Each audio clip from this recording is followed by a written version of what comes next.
अस्सलामुअलैकुम वरहमतुल्लाहि वबरकातुहू। आज मैं आपके सामने एक मौजू लेके आया हूँ कि एक हिंदू भाई ने, जिसका नाम ब्रिजेश रुदानी है, उसने मुफ्ती यासिर नदीम अलवाजिदी से ये पूछा कि आपके यहाँ क्या है कि मरने के बाद क्या तस्वुर है कि क्या जो है दोबारा इंसान आएगा या नहीं आएगा। तो मुफ्ती साहब ने उनसे भी पूछा कि तुम्हारा अकीदा क्या है इस सिलसिले में। बहरहाल सारी गुफ्तगू हुई है। फिर उसके बाद आखिर में सारे दलाल देने के बाद मुफ्ती यासिर नदीम अलवाजिदी ने उनको जो ये भी कहा कि सिर्फ इसलिए कि हम किसी मजहब में पैदा हुए हैं इसलिए ये कहना कि सही है ये कोई अक्ल की बात नहीं है, बल्कि हक़ क्या है उसको जो दलाइल से देखना पड़ेगा।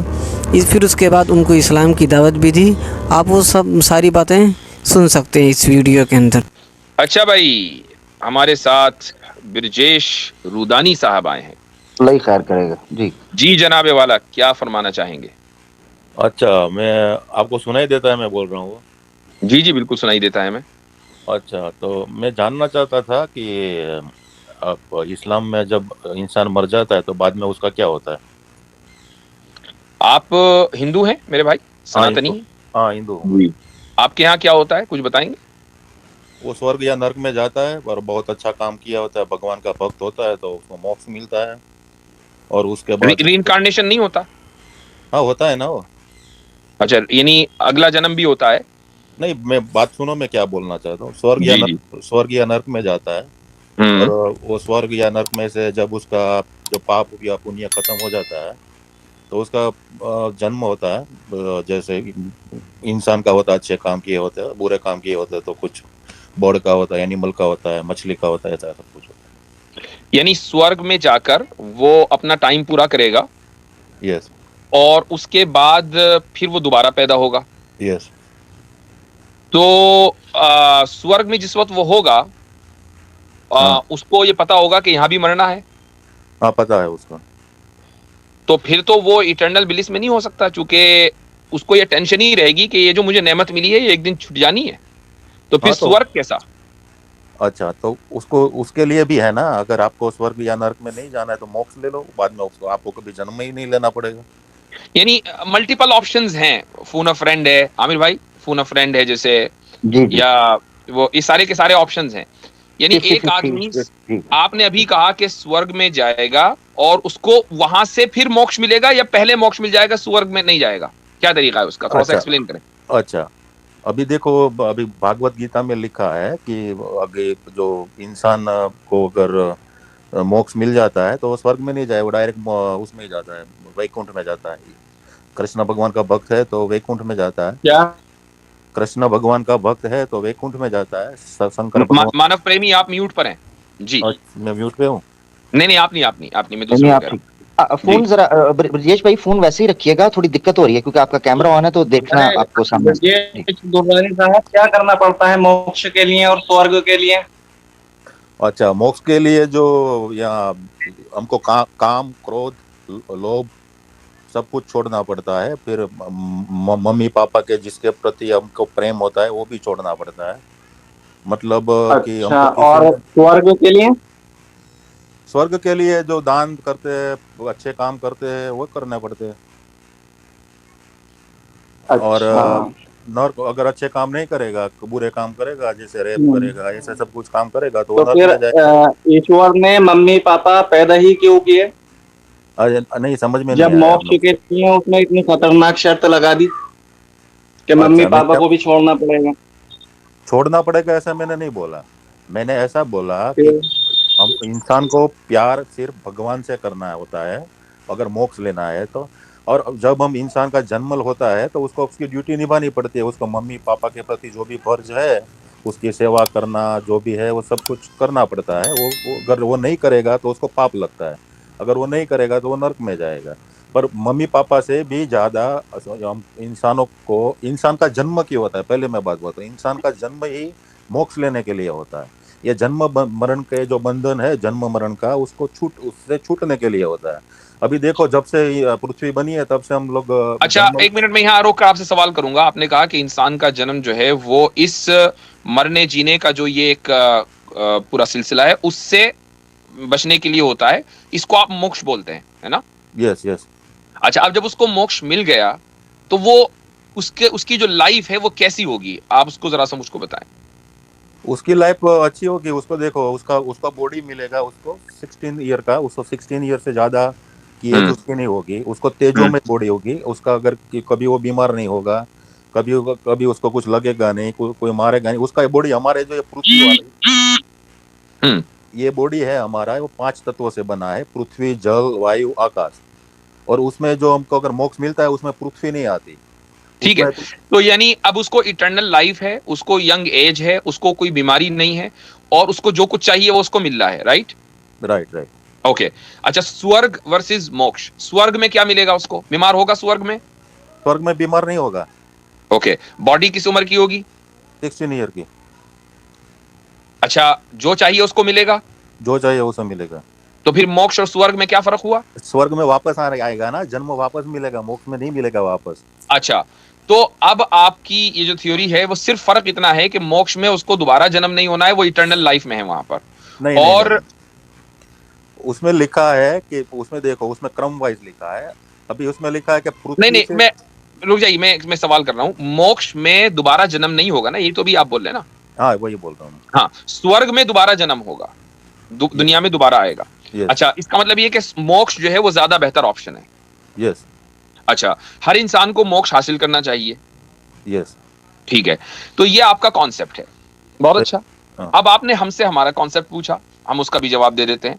हमारे यहाँ स्वर्ग और जो मोक्ष है ये दो अलग अलग चीजें नहीं है। एक इंसान अगर अपने बनाने वाले की मर्जी पर चला है तो वो जन्नत में जाएगा, जिसको आप स्वर्ग बोलते हैं, और उस जन्नत से वापसी नहीं है, यानी वहां इटर्नल लाइफ है, वरना फिर जन्नत का कोई फायदा नहीं है।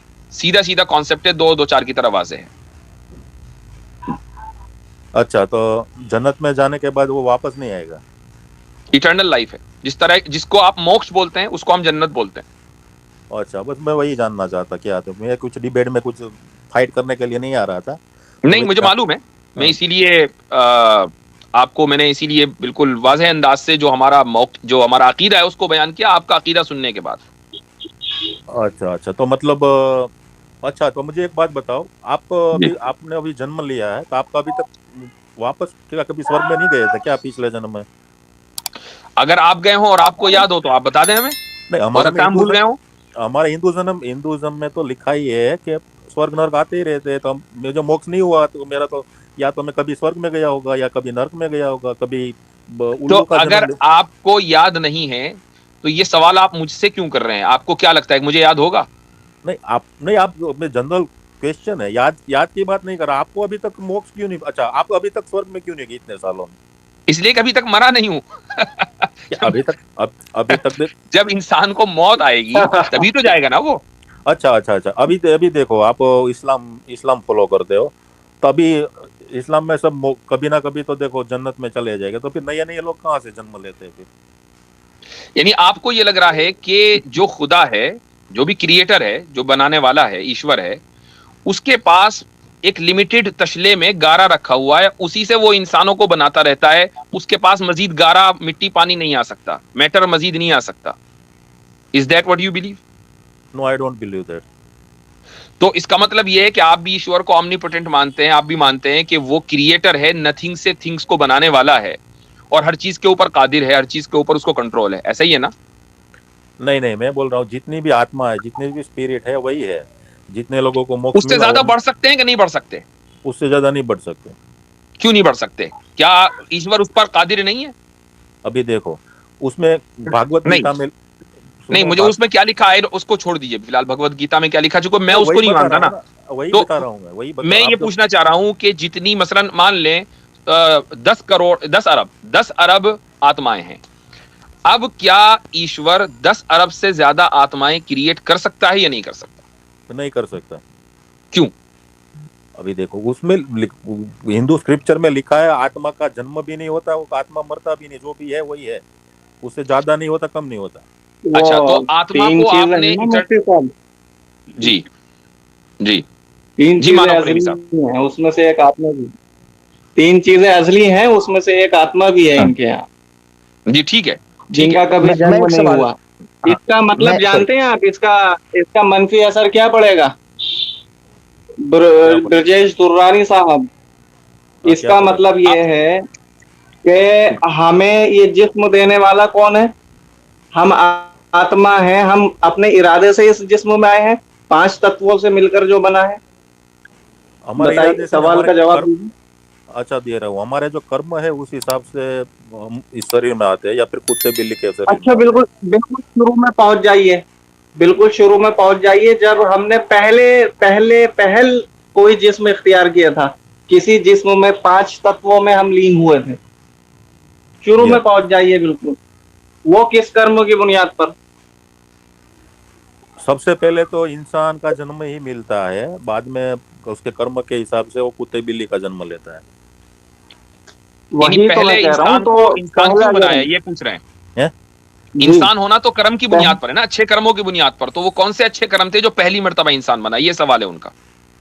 अभी देखो, भगवान में जो जो जितनी भी आत्मा है होती है वो सब भगवान में लीन ही होती है, जो सबसे पहले इंसान का जन्म मिला उसको। अच्छा, एक बात बताइए, जब आत्माओं को भगवान ने पैदा नहीं किया, इसी तरह एक और चीज है जिसको पैदा नहीं किया, तो फिर भगवान का इस पे इख्तियार क्या है कि वो जबरदस्ती आत्मा को उठाए और जिस्म में डाल दे? अरे वो नहीं है, वो भगवान में ही आत्मा सब लीन होती थी, भगवान में ही जो आत्मा पहले लीन होती है, जो उसको उसके बाद जब इन सब पृथ्वी बनती है, जब पृथ्वी डिस्ट्रॉय भी होती है, पृथ्वी नए नए रूप से भी आती है, उस हिसाब से उसका उसको बॉडी देते हैं शरीर में से। और जब मोक्ष नहीं मिलता है तो जब जो आत्मा होती है वापस भगवान के शरीर में चली जाती है। नहीं, भगवान ईश्वर के में शरीर लीन। में चली जाती है। एक मिनट, मतलब मानव प्रेमी ये कह रहे हैं भगवान के शरीर में चली जाती है, तो नहीं नहीं भगवान का एक तो जी, शरीर हुआ। नहीं, भगवान का वही मैं शरीर पूछ होता रहा है हूँ। ना, भगवान का शरीर होता है। भगवान का शरीर हुआ। दूसरे ये कि वो जो आत्मा है जिसको मोक्ष मिला है, अभी आपने बोला कि उसकी उम्र, उसकी बॉडी 16 साल की होती है, तो क्या भगवान की बॉडी 16 साल की है? भगवान की बॉडी भी 16 साल की होती है। 16 साल की है। हाँ। अच्छा, जिसकी बॉडी हो वो लिमिटेड होता है कि अनलिमिटेड होता है? मतलब लिमिटेड होता है ना। तो भगवान लिमिटेड हुआ। मतलब जो देखो, ये यूनिवर्स है ना, यूनिवर्स पूरा ये यूनिवर्स है। आपने तो बोला भगवान की बॉडी है और वो भी 16 साल की, तो अगर हाँ, भगवान 16 साल का लड़का है आपकी थियोलॉजी के मुताबिक, तो वो तो लिमिटेड हुआ ना। नहीं, मैं आप मेरा मतलब नहीं समझे। भगवान का बॉडी 16 साल का है, उसका लिमिटेड मतलब उसका शरीर तो बड़ा है ना, वो दिखते हैं 16 साल वाला। मैं कहता हूं उसका जो शरीर है वो सबसे, यानी बुर्ज खलीफा से बड़ा है, थोड़ी देर के लिए मान लें, है तो हाँ। फिर भी लिमिटेशन ना। नहीं, वो तो उसकी उम्र लिमिटेशन है, उसका शरीर लिमिटेशन नहीं है। अभी अच्छा चलो, मैं कहता हूं उम्र लिमिटेशन है। लिमिटेशन है क्यों? भगवान लिमिटेड भगवान तो इन्फिनिट होना चाहिए ना, वो फाइनाइट कैसे हो गया? मतलब समझ नहीं आया आप क्या बोलना चाहते हो। ये अभी नीचे सीमित है मानव प्रेमी नीचे जी पब्लिक भगवान, को को भी, सीमित है हिंदी या में पब्लिक को भी असीमित नहीं है? आ रहा नीचे, पब्लिक को भी नीचे नहीं सीमित आ रहा। है मैं या बड़ी क्षमा असीमित चाहता है? हूँ महाराज। ये आप अरे दोनों दुर्रानी साहब, ये बताइए कि ईश्वर सीमित है या असीमित है? हम्म सीमित है या असीमित, ये यूनिवर्सिटी में है ना, ये यूनिवर्सिटी है हमारा, ये जो यूनिवर्सिटी वो विष्णु का बॉडी है, वो ऐसा पूरा सब बॉडी है हाँ विष्णु का। हाँ, यूनिवर्सिटी, मैं समझ गया। यूनिवर्सिटी आप या तो हमारे प्रेमी भाई एक मिनट, मुझे जी यार मुझे जी समझ, आप जी लोग बड़ी ज्ञान की और जो है वो बड़ी शिक्षा की बात और परा की बात कर रहे हैं, मेरे ऊपर से जा वो कह रहे हैं यूनिवर्सिटी जो है वो उसका, ये यूनिवर्सिटी कौन सी, हजरत अलीगढ़ यूनिवर्सिटी है या ये वो दूसरी है? मुझे अरे जरा भाई, बता बनारस दीजिए। हिंदू, बनारस हिंदू, अरे भाई, मैं अच्छा बनारस हिंदू यूनिवर्सिटी। जी, अरे यूनिवर्स बोल रहा हूँ, यूनिवर्स, यूनिवर्सिटी नहीं है। आपने नहीं ठीक यूनिवर्सिटी है, बोला, अच्छा, भूल इसलिए गया, इस कोई तरफ बात। हुआ। अच्छा, जी, भूल से बोल गया, मैं अच्छा, यूनिवर्स बोल रहा हूँ। ये विष्णु रूप मानते हैं आप पूरी धरती को? पृथ्वी धरती को नहीं, पूरे यूनिवर्स को। पूरी यूनिवर्स को, पूरे विश्व को विष्णु रूप मानते हैं, फिर आत्माएं कहाँ हैं? आत्मा उसके अंदर है, जैसे देखो हमारे शरीर के अंदर देखो, अभी छोटे छोटे जम्स होते हैं ना, हम्म। वो वायरस होता है, बैक्टीरिया होता है, हमारे शरीर के अंदर नहीं होता, ऐसे ही विष्णु के शरीर में पूरी गीता में जिस विष्णु रूप का वर्णन है वो आप बता सकते हैं मुझे? किसमें? गीता में गीता में विष्णु विराट रूप रूप का का या विष्णु रूप का? मतलब, गीता में विष्णु रूप का गीता में अर्जुन को विष्णु ने, कृष्ण ने अपना विश्व रूप दिखाया था, हाँ, दिखाया था। वो कैसा था? वही विराट था। उस वक्त अर्जुन कहाँ था? अर्जुन नीचे था। नीचे था, तो वो विश्व रूप कैसे हुआ? अभी देखो वो उसके अर्जुन बाहर विश्व में था। है या नहीं? हाँ, तो बाहर हो ही नहीं सकता ना, अगर अर्जुन खुद विश्व में है तो बाहर कैसे है? अरे ऐसा उसको भगवान सब कुछ कर सकते हैं। अब यहाँ पर ये बात आ गई, वही तो सब कुछ ऐसे कैसे कर लिया कि वो बाहर भी है और विश्व रूप भी है? अरे देखो उसने उसने देख लिया, देख अर्जुन खुद कह रहा था कि मुझे आपके अलावा कुछ दिखाई नहीं दे रहा। वो जब विष्णु को देख रहे थे ना, अर्जुन देख रहा था ना, अच्छा, तो उसने सह शरीर था वो? नहीं सह विष्णु, शरीर था हाँ तो हमारे बॉडी में जो वो, जर्म्स होते हैं विराट रूप सह शरीर था जी। हाँ शरीर शरीर था वो। शरीर तो सीमित होता है, हाँ तो सीमित ही है ना, हालांकि मैं बोल, यूनिवर्स। अच्छा मैं बोल रहा हूँ ना, सीमित है वो, यूनिवर्स है ना, ये एक शरीर है, हमारा ये यूनिवर्स है, एक शरीर है, वो विष्णु भगवान का शरीर है, दूसरा यूनिवर्स दूसरा विष्णु भगवान है। जब आपने तो मुफ्ती साहब भगवान को वही सीमित कह मान रहे हैं लिया, कि, सीमित तो भगवान नहीं हो सकता। अच्छा भगवान, मुफ्ती साहब के कहने का मतलब यही है। अच्छा मैं समझ रहा हूँ। जैसे ये यूनिवर्स है वो विष्णु का एक शरीर है, मतलब ये विष्णु का ये यूनिवर्स है वो एक सीमित हो गया, यूनिवर्स में विष्णु भगवान आ गए। देखो अभी दूसरा ऐसे हमारे करोड़ों यूनिवर्स है, करोड़ों यूनिवर्स है। चले 100 करोड़ 100 अरब यूनिवर्स हैं, हाँ और तब भी तो लिमिटेशन तो हो ही ना। अभी आपने बोला कि भगवान सीमित है क्योंकि उसकी बॉडी 16 साल वाली है, तो सीमित तो भगवान हो ही नहीं सकता ना। अभी देखो आपने समझ में नहीं आ रहा, मैंने क्या बोल रहा, 100 करोड़ यूनिवर्स है तो ऐसे 100 करोड़ विष्णु भी है। चलो ये और हो गया, तो इसका मतलब हर विष्णु जो है वो सीमित हुआ। हाँ और उसके उसके ऊपर जो है वो आदि नारायण है, उसके ऊपर वो सबको कंट्रोल करते हैं। जो सबसे ऊपर है, ठीक है, वो जो सबसे ऊपर है वो सीमित है कि सीमित नहीं है? मतलब वो जो ये वो सीमित नहीं है। वो सीमित नहीं है। अच्छा, और ये जो आत्मा है ये उसी में लीन करती है? हमारी जो आत्मा है वो उसी में सब में उसी में लीन होती है। अच्छा, तो आप आत्मा किसमें? को मोक्ष नहीं मिलने नहीं के नहीं बाद, मुफ्ती साहब, एक मिनट, किसमें? हाँ, किसमें? सब, पर ब्रह्म में? भगवान में पर ब्रह्म में? हाँ हाँ, पर ब्रह्म में जो सबसे बड़ा है। ठीक है, एक मिनट, गीता आपने पढ़ी है? पढ़ी है। वहां जहां मोक्ष का वर्णन है, तो श्री कृष्ण कहते हैं कि आत्माएं मुझ में लीन हो जाती है मोक्ष के बाद में। श्री कृष्ण लो। कौन से यूनिवर्स के हैं? यहाँ इस यूनिवर्स में है। फिर आपने ये कैसे कह दिया कि पर ब्रह्म में आत्मा लीन हो जाती है? अरे देखो आप समझ में नहीं आ रहे, पर ब्रह्म में कृष्ण भगवान है, और कृष्ण भगवान में हम लोग हैं, तो हम कृष्ण में सीमित हो जाए तो पर ब्रह्म में ऑटोमेटिक हो गया ना वो। अभी हमारा हाथ है, ये मेरा हाथ है, ये मेरे शरीर के अंदर है, तो ये हाथ भी मेरा शरीर का होगा यानी ना। मैं बिरजिश भाई के लिए आसान कर देता हूँ, वो कह रहे हैं हाथी के पाँव में सबका पाँव जी। नहीं, ये भी है। और मेरा जो ओरिजिनल सवाल है, जिसको आप सबसे ऊपर कह रहे हैं, क्या क्या उसके लिए क्या लफ्ज बोला आपने? परब्रह्म, राइट? पर ब्रह्म, आदि अच्छा। नारायण मैंने बोला था, आदि नारायण, आदि नारायण, उससे ऊपर कुछ नहीं है? उसके ऊपर कुछ नहीं है। ठीक है, सारी आत्माएं शिव जी के जरिए जो भी जहां सब उसमें लीन हो रही हैं, ठीक है, जिनको मोक्ष मिल रहा है, ठीक। यस अच्छा, जिनको मोक्ष मिल रहा है उनकी एज 16 साल की है, यस ठीक। तो जिसमें वो लीन हो रही है उसकी एज भी 16 साल की है। यस नहीं नहीं जिसकी नहीं एज 16 साल की है उसकी बॉडी भी फिर 16 साल वाली होगी ना? आप समझ नहीं रहे। 16 साल भाई 16 साल की बहुत उसकी कंफ्यूजन है दुर्रानी साहब। नहीं 16 साल की उसकी एज नहीं है, उसका वो दिखने में 16 साल जैसा उसका। चलो, दिखने में 16 साल का जो सबसे ऊपर है, जिसमें सारी आत्माएं लीन हो रही हैं, वो दिखने में 16 साल का है, तो आपने मान लिया ना कि वो सीमित है। सीमित कहाँ से हो गया? पूरा जितना भी यूनिवर्स है वो सब में है भाई, जब फिर वो 16 साल की, फिर 16 साल का कैसे दिख रहा है वो? जब आप उसकी 16 साल लिमिट है ना, एक लिमिटेशन है ना, 16 साल, 16 नंबर लिमिटेशन है। आप ये कह रहे हैं कि ये जो सबसे ऊपर है, जिसको आप जो भी नाम दें, वो 16 साल का दिखता है, तो वो लिमिटेड है। जैसे लिमिटेड होगा एकदम डिस्क्वालीफाई हो जाएगा भगवान होने से। अच्छा वो लिमिटेड ही है ना, क्योंकि 16 साल से ज्यादा बुढ़ा नहीं होता, वो बुढ़ा होता तो मोक्ष लेने का कुछ मतलब नहीं है उसका। चले ठीक है, आपसे बात करके बड़ा अच्छा लगा। हमारा जो पॉइंट है वो आपके सामने आ गया। वो फिर होता क्या है कि एक ही बात बार बार रिपीट होती रहती है। हमने जो कहना था वो बिल्कुल वाज़ेह अंदाज से कह दिया, हमारी पब्लिक समझ गई है। अच्छा ये अभी मेरा देखिए, सवाल पुनर्जन्म या मोक्ष का जो पूरा कॉन्सेप्ट है दुर्रानी साहब, इस सिलसिले में हमारा साफ मौक़िफ़ ये है कि ये ठीक नहीं है। उसकी वजह ये है कि जब आत्मा अनादि है, हमेशा से है, तो फिर खुदा ने किस इख्तियार से या ईश्वर ने किस इख्तियार से आत्मा को शरीर बनाया और फिर उसके लिए मोक्ष के लिए इतने खतरनाक नियम बनाए कि या तो वो मायावादी बन जाए या सन्यासवादी बन जाए और पूरी दुनिया को छोड़कर अपने रिश्तेदारों को, माँ बाप को, बीवी बच्चों को, यानी ये समझिए कि कर्म त्यागी बनकर मोक्ष प्राप्त होता है।